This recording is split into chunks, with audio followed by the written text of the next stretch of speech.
Hello guys, welcome to the channel. कल सुबह से बाइनेंस और वजीरेक्स के बारे में बहुत सारे ट्वीट्स इस समय ट्रेंडिंग कर रहे हैं। क्या चल रहा है उन दोनों के बीच में वो सब हम ऑलरेडी जान चुके हैं, ऑलरेडी हम पढ़ चुके हैं ट्विटर पर। उसके बारे में हम ज़्यादा बात नहीं करेंगे। इस वीडियो में हम बात करेंगे अबाउट यू एंड मी।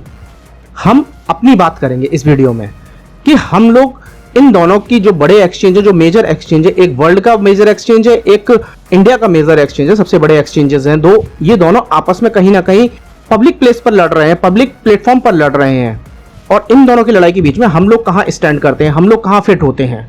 इन दोनों की जो लड़ाई आपस में चल रही है उसका हमारे ऊपर, आपके और मेरे ऊपर क्या फर्क पड़ेगा, इस बात पर डिस्कस करेंगे इस वीडियो में। क्या हमारे क्रिप्टो सेफ है, क्या हमारा इन्वेस्टमेंट सेफ है? अगर दो बड़े एक्सचेंजेस पब्लिक प्लेटफॉर्म पर जाकर लड़ रहे हैं इस तरह से पब्लिक के बीच में जाकर, तो उसका क्या इंपैक्ट पड़ेगा हमारे पोर्टफोलियो पर, हमारे क्रिप्टोज पर, हमारी इन्वेस्टमेंट पर? इन सब बातों के बारे में आज के वीडियो में हम डिस्कस करेंगे। आई एम श्योर कि आप लोगों ने भी वो ट्वीट पढ़े होंगे। निश्चल शेट्टी जो वजीरेक्स के सीईओ हैं और सीजी जो बाइनेंस के सीईओ हैं, इन दोनों में कहीं ना कहीं ट्विटर पर तू में चल रही है। लास्ट में हम लोग इसी बात को निष्कर्ष निकालने की कोशिश करें कि आपका और हमारे ऊपर इन दोनों की जो लड़ाई चल रही है उस पर क्या इंपैक्ट पड़ेगा, हमारी इन्वेस्टमेंट पर क्या इंपैक्ट पड़ेगा। तो कहीं ना कहीं कोई भी इन्वेस्टर नया जब आता है मार्केट में या पुराना भी होता है तो वो ये सोचता है कि मेरी जो इन्वेस्टमेंट है वो सेफ रहे, और उसके लिए वो तलाशता है एक सेफ और सिक्योर एक्सचेंज। वर्ल्ड के लीडिंग एक्सचेंज और नंबर 1 एक्सचेंज की बात करें तो बाइनेंस का नाम सामने आता है, और अगर यहाँ इंडियन एक्सचेंज की बात करें तो वजीरेक्स का नाम सामने आता है। ये दो बड़े एक्सचेंज है, ये छोटे मोटे एक्सचेंज नहीं है, बहुत बड़े एक्सचेंजेस हैं। इन दोनों की जो लड़ाई चल रही है आपस में, जो तू में चल रही है, आई एम श्योर कि उसके बारे में आपको भी पता होगा। पर्सनली मैं बाइनेंस को यूज करता हूँ, वजीरेक्स को मैं पर्सनली यूज नहीं करता हूँ। हाँ, मेरे जान पहचान में मेरे जो दोस्त लोग हैं, मेरे फ्रेंड लोग हैं, मेरे जानने वाले हैं, वो लोग वजीरेक्स को यूज जरूर करते हैं। वजीरेक्स और बाइनेंस के जो सीईओ हैं, जो उनके मालिक हैं, जो उनके ओनर हैं, वो कहीं ना कहीं अगर पब्लिक प्लेस में अगर लड़ाई कर रहे हैं, लड़ रहे हैं किसी बात को लेकर, तो कहीं ना कहीं ये चीजें नेगेटिव जा रही हैं क्रिप्टो करेंसीज के लिए, क्रिप्टो मार्केट के लिए, क्रिप्टो इन्वेस्टर्स के लिए। इंडिया में क्रिप्टो को बैन करने की कहीं ना कहीं बात चल रही थी। उसके बाद गवर्नमेंट ने इस पर बहुत ज्यादा सेंक्शन लगाने की कोशिश की है। साथ ही साथ आरबीआई की बात करें तो आरबीआई का रूप भी कुछ ज्यादा क्रिप्टो को लेकर साफ नहीं, हमेशा नेगेटिव ही रहा है। इन सब चीजों के बीच में बाइनेंस और वजीरेक्स का इंडिया जैसी कंट्री में, जिसमें क्रिप्टो को लेकर एक निश्चित राय नहीं बन पा रही है यहाँ की गवर्नमेंट बॉडी की, वहां ये सब चीजें चल रही हैं, तो ये कहीं ना कहीं क्रिप्टो इन्वेस्टर्स के लिए दुखदाई है। उनके लिए कहीं ना कहीं ये नेगेटिव पॉइंट शो करता है। दो ओनर, एक तरफ बाइनेंस, एक तरफ वजीरेक्स, कोई छोटे मोटे एक्सचेंजेस नहीं है ये। वो लोग आके पब्लिक प्लेस पर, ट्विटर पर आपस में फाइट कर रहे हैं, एक दूसरे को ब्लेम कर रहे हैं, और हर कोई उनकी तरफ देख रहा है कि अब इनकी तरफ से क्या बोला जाएगा, अब उनकी तरफ से क्या स्टेटमेंट आएगा, अब उनकी तरफ से क्या मैसेज आएगा, ट्वीट आएगा। और इसमें बहुत सारे लोग तो ऐसे हैं जो मजे ले रहे हैं, पर इन सब के बीच में एक आम इन्वेस्टर पिस रहा है। इन दोनों का झगड़ा जो पब्लिक प्लेटफॉर्म पर चल रहा है वो क्या कहीं ना कहीं क्रिप्टो मार्केट के लिए नेगेटिव है, वो क्या कहीं ना कहीं क्रिप्टो इन्वेस्टर्स के लिए नेगेटिव है? एंड ऑफ द मीटिंग इस लड़ाई का, इस झगड़े का एक आम इन्वेस्टर पर क्या असर पड़ सकता है? As a normal crypto trader कहीं ना कहीं ये चीजें मुझे हर्ट करती हैं कि क्रिप्टो मार्केट के दो बड़े एक्सचेंजेस वजीरेक्स और बाइनेंस जो आपस में लड़ रहे हैं। अगर मैं बात करूं एज अ क्रिप्टो इन्वेस्टर, तो कहीं ना कहीं ये फाइट देखकर आप भी नर्वस हुए होंगे। आप भी सोच रहे होंगे कि आगे जाके क्या होगा हमारे फंड का, हमारी इन्वेस्टमेंट्स का, जहां दो बड़े एक्सचेंजेस, जहां दो बड़े मेजर एक्सचेंजेस आपस में लड़ रहे हैं।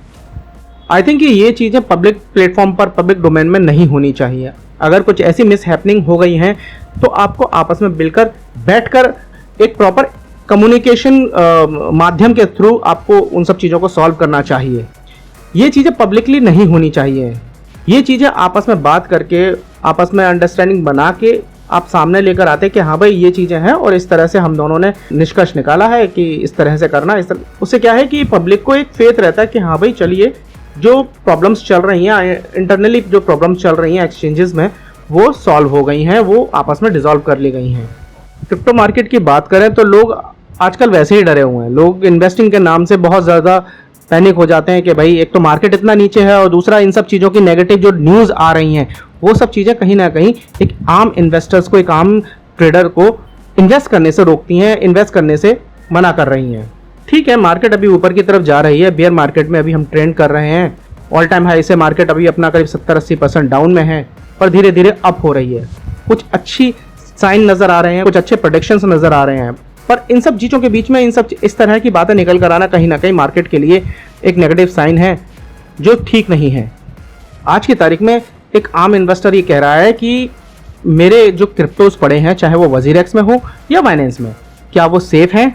ये क्वेश्चन कहीं ना कहीं सभी के दिमाग में चल रहा है। एज अ क्रिप्टो इन्वेस्टर की बात करूं तो मैं अपनी खुद की बात करूं तो कहीं ना कहीं मैं थोड़ा चिंतित हूं, थोड़ा सा वरिड हूं कि क्या होगा मेरे क्रिप्टो का, चाहे वो मेरे वजीरेक्स में हो चाहे वो मेरे बाइनेंस में हो। पर्सनली मैं वजीरेक्स को यूज़ नहीं करता हूं, लेकिन फिर भी एक आम इन्वेस्टर्स जो इंडिया में है, मोस्टली इंडियंस वजीरेक्स को यूज़ करते हैं, तो कहीं ना कहीं हर आदमी परेशान है, हर आदमी ये सोचने की कोशिश कर रहा है कि क्या होगा उनके क्रिप्टोज के साथ में। पर कहीं ना कहीं एक कॉमन चीज़ दोनों में यही है, वजीरेक्स और बाइनेंस में, कि इन दोनों के जो सीईओ हैं, चाहे वो निश्चल हों या सीजी हों, वो कहीं ना कहीं ये कह रहे हैं कि we will get out from this situation. और अगर उन दोनों की तरफ से ये चीज़ बोली जाती है कि एवरीथिंग इज़ फाइन, कुछ भी नहीं है, सब ठीक है, नॉर्मल है, तो कहीं ना कहीं ये मेरे लिए अच्छी बात है। कहीं ना कहीं ये चीज़ सुनकर मुझे तसल्ली होती है। अभी रिसेंटली कल ही जब ये सब चीज़ें चल रही थी, फाइट चल रही थी, तो बाइनेंस के जो सीईओ हैं, सीजी का एक ट्वीट आया कि जिसमें कहा गया था, उनकी तरफ से कहा गया था कि भाई हम चाहें तो वजीरेक्स को बैन कर सकते हैं, हम ये कर सकते हैं, हम ट्रांसफ़र बंद कर देंगे, तो लेकिन हम जो इन्वेस्टर्स हैं, एक आम इन्वेस्टर है, उसके बारे में सोच रहे हैं, इसलिए हम ऐसा कुछ भी नहीं कर रहे हैं और सब कुछ स्मूथली चलता रहेगा।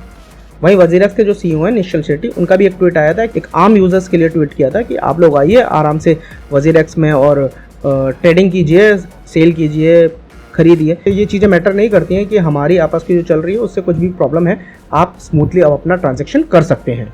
और ये चीज़ कहीं ना कहीं पढ़कर कहीं ना कहीं मुझे और एक आम इन्वेस्टर को थोड़ा सा शांति मिलती है कि भाई हाँ भाई चलिए ठीक है, इन दोनों के बीच में आपस में जो भी चल रहा, लेकिन ऑन द प्लेटफॉर्म सारी चीज़ें स्मूथली चल रही हैं, सारी चीज़ें स्मूथली चलती रहेंगी, तो कहीं ना कहीं ये चीज़ अच्छा है। आम इन्वेस्टर जो हम हैं और आप हैं, एक आम इन्वेस्टर्स के लिए अच्छा है। अब वजीरेक्स में क्या हो रहा है वो मैं पर्सनली यूज़ नहीं करता हूँ, इसलिए मुझे नहीं पता है। अगर आप लोग यूज़ करते हो तो प्लीज़ कमेंट में ज़रूर बताना कि वजीरेक्स में क्या स्मूथली ट्रेडिंग चल रही है, स्मूथली सेल हो रहा है, या स्मूथली बाय कर पा रहे हैं, नहीं कर पा रहे हैं, या स्मूथली ट्रांजैक्शन हो पा रहा है या नहीं हो पा रहा है। तो आप कमेंट सेक्शन में ज़रूर बताएं ताकि लोग भी इस बारे में अवेयर हों, लोगों को भी सारी सिचुएशन पता चले। अगर ये सब चीज़ें सही चल रही हैं तो हमें कोई फ़र्क नहीं पड़ता कि वजीरेक्स और बाइनेंस आपस में क्या फ़ाइट कर रहे हैं, क्या बोल रहे हैं, क्या कर रहे हैं। आप लोग फाइट करनी है, फाइट करो, चीज़ों को सॉल्व करना सॉल्व करके एक फाइनल पिक्चर हमारे सामने लेकर आओ भाई, एक फाइनल पिक्चर एक आम इन्वेस्टर के सामने लेकर आओ कि हाँ भाई ये चीज़ हमने सॉल्व कर ली है या ये चीज़ हमने डिसाइड की है। तो उससे क्या है कि आम इन्वेस्टर्स थोड़ा सा संतुष्ट रहेगा, थोड़ा सा सेटिस्फाइड रहेगा, जो उनके लिए अच्छा है। अब बात करें मेरी और आपकी कि भाई क्या हमारे जो क्रिप्टोज़ हैं बाइनेंस में या वजीरेक्स में वो सेफ़ हैं या नहीं है। तो भाई एक बात मैं पर्सनली आपसे कहना चाहता हूँ कि भाई आपके क्रिप्टो किसी में भी हो, चाहे बाइनेंस में हो, चाहे वजीरेक्स में हो या किसी और एक्सचेंजेस में हो, हमेशा आप अपने क्रिप्टोज़ को अगर आपने लॉन्ग टर्म पर होल्ड किया है तो आप उसको किसी वॉलेट में ट्रांसफ़र कर लो, चाहे वो वॉलेट सॉफ्टवेयर वॉलेट हो, चाहे वो हार्डवेयर वॉलेट हो, किसी में भी हो, कि आप उसको सेफ जगह पर ट्रांसफ़र कर लो। होता क्या है कि जब हम क्रिप्टोज़ खरीदते हैं तो वो एक्सचेंज में ही रहती हैं, तो इसका मतलब ये नहीं है कि हम उसके ओनर हैं। एक्चुअल में वो जो क्रिप्टोज़ हैं वो एक्सचेंज की है, एक्सचेंज के पास में, हमारे पास नहीं है। एक्सचेंज का जो ऑन रिकॉर्ड है वो आपके नाम पर अलॉट है, लेकिन वो है तो एक्सचेंज में ही, है ना। तो वो उन सब चीज़ों को अभी मान लीजिए कि कहीं भगवान ना करे कि कभी कुछ ऐसा गलत हो कि वो एक्सचेंज बंद हो जाए या फ्रॉड कर ले या कुछ और बात की वजह से आपका फंड रुक जाए, तो वो कहाँ है, वो सारी क्रिप्टोस चली जाएंगी, वो लैप्स हो जाएंगी। आपको और मुझे कहीं ना कहीं हमें नुकसान होगा, एक आम इन्वेस्टर्स को नुकसान होगा। तो इसके लिए अच्छा है कि अगर आप अच्छी क्वांटिटी में एक लॉन्ग टर्म के हिसाब से होल्ड कर रहे हो तो आप ये हमेशा एडवाइजेबल रहेगा कि भाई आप उसको किसी डिसेंट्रलाइज्ड वॉलेट में या किसी प्राइवेट वॉलेट में आप उसको ट्रांसफ़र कर लो, विच इज़ गुड। तो गाइज़ ये था आज का वीडियो पसंद आया तो वीडियो को लाइक ज़रूर कर दें और चैनल सपोर्ट के लिए प्लीज़ चैनल को सब्सक्राइब ज़रूर कर लें। तो मिलते हैं फिर किसी नेक्स्ट वीडियो में। Thank you.